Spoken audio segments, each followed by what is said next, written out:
नमस्कार मित्रांनो, stock investing ज्ञानमध्ये तुमचं स्वागत आहे. आज आपण जाणून घेणार आहोत ट्रायडेंट या शेअरबद्दल.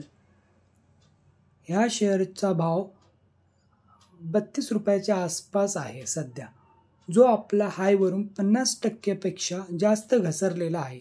यावेळेस पाहाल तर FIS आपली होल्डिंग सतत वाढवत आहे.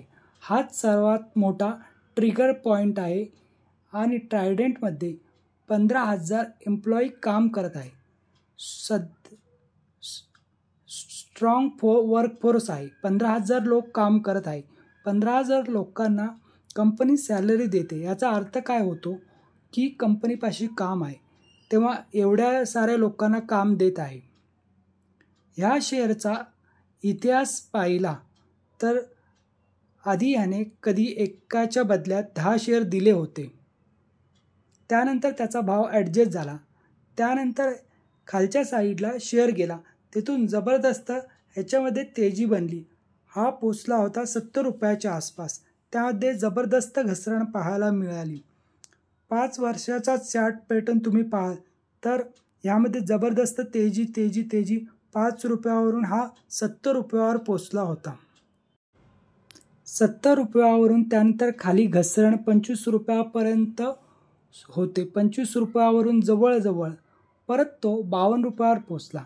52 रुपयावरून परत त्यामध्ये घसरण होते आणि हा शेअर थांबायचं नाव घेत नाही आणि हा शेअर जवळजवळ 25 रुपयापर्यंत फेब्रुवारी-मार्चमध्ये घसरला होता. म्हणजे लोकांना माहितीच नाही झाली पाहिजे की येणाऱ्या काळात पैसा बनेल. एक ॲक्शन यात चालू आहे. FIS ह्यामध्ये खरेदी करत आहे. आता हा 25 रुपयावर मार्चमध्ये होता, आता 32 रुपयावर आहे आणि येथून 50 रुपये किंवा 40-42 रुपयावर हा जाईल तर तुमचे 50%चे रिटर्न बनताना दिसून येईल. पण एक गोष्ट ह्या शेअरने क्लिअर केली आहे, जर मोठी तेजी कोणत्या शेअरमध्ये बनली असेल तर आवश्यक नाही की दुसऱ्यांदा एकदम शेअर वाढत जाईल. खूप टाईम घेऊ शकतो आणि स्टॉक मार्केटचं नावच आहे टाईम.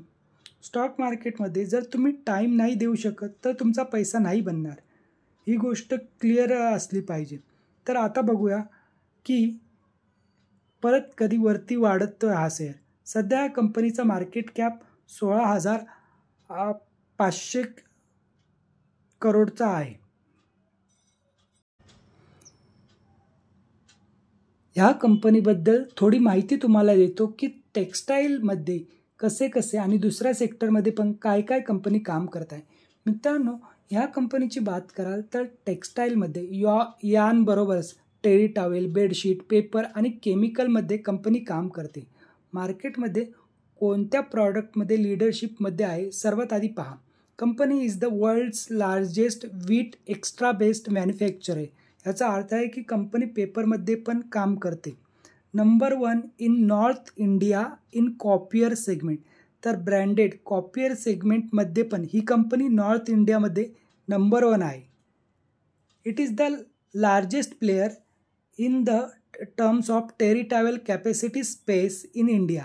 ठीक आहे, one of the largest player आहे home textile in India. Home textile product. Company is the major manufacturer of industrial and battery grade sulfuric acid in north region of India. आता बोलूया business सेगमेंटमध्ये company home टेक्स्टाईलनी 57% revenue यांनी आणि 26% paper आणि केमिकलनी तर 17% company कमवते. ह्या कंपनीचे वर्नाला पंजाब तसेच बुधानी मध्य प्रदेशमध्ये मॅन्युफॅक्चरिंग प्लॅन्ट आहे. तर खूप चांगलं कंपनीचं काम चालू आहे. जिओग्राफिकल स्प्लिटची बात कराल तर 39% रेव्हेन्यू USA मधून येतो आणि रेस्ट ऑफ वर्ल्डमधून 23% रेव्हेन्यू येतो. ग्लोबली कंपनीचं काम चालतं. ओव्हरऑल 90 देशामध्ये कंपनी मार्केटिंग करते. क्लायंटची बात कराल तर ॲमेझॉन, फ्लिपकार्टवर, वॉलमार्ट तसेच टार्गेट, रिलायन्स रिटेल खूप साऱ्या वेगवेगळ्या ठिकाणी कंपनीच्या प्रॉडक्ट्सची विक्री होते आहे. आता एक वेळ ह्या कंपनीचा प्रॉफिट पाहूया. आता ह्या कंपनीचा प्रॉफिट पाहूया.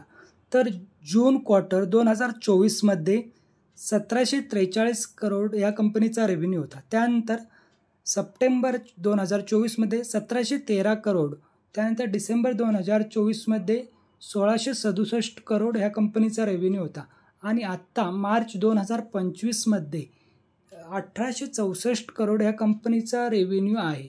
तर अशा प्रकारे कंपनीचा रेव्हेन्यू वाढत चालला आहे. आता आपण ऑपरेटिंग प्रॉफिट पाहूया. तर जून 2024मध्ये कंपनीचा ऑपरेटिंग प्रॉफिट 225 करोड होता. त्यानंतर सप्टेंबर 24मध्ये 226 करोड झाला आणि डिसेंबरमध्ये 214 करोड आणि आत्ता मार्च 2025ला त्यांचा ऑपरेटिंग प्रॉफिट 245 करोड झाला आहे.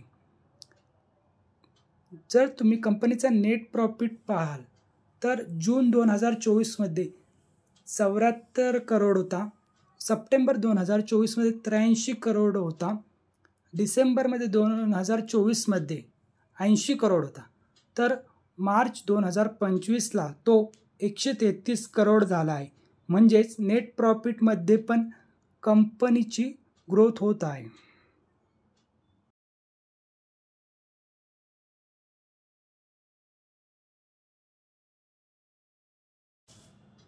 आता ह्या कंपनीचा शेअर होल्डिंग पॅटर्न जर आपण पाहिला तर प्रमोटर्सनी आपली होल्डिंग वाढवली आहे. त्यांची होल्डिंग होती 73.19%, ती झाली आहे 73.38%. तर अशा प्रकारे प्रमोटर्स आपली होल्डिंग वाढवत आहेत. तसेच FIs ज्यांची होल्डिंग होती 2.73%, त्यांनी आपली होल्डिंग 3.02% वाढवली आहे.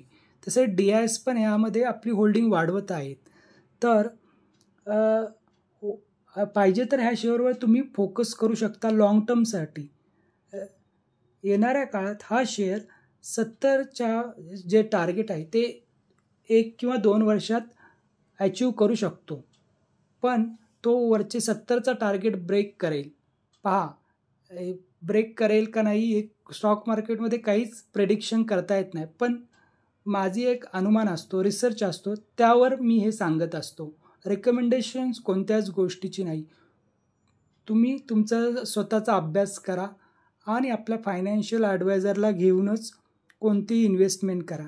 हा व्हिडिओ मी तुमच्या एज्युकेशन पर्पजसाठी बनवलेला आहे. व्हिडिओ जर आवडला तर व्हिडिओला लाईक आणि चॅनलला सबस्क्राईब करायला विसरू नका. नमस्कार.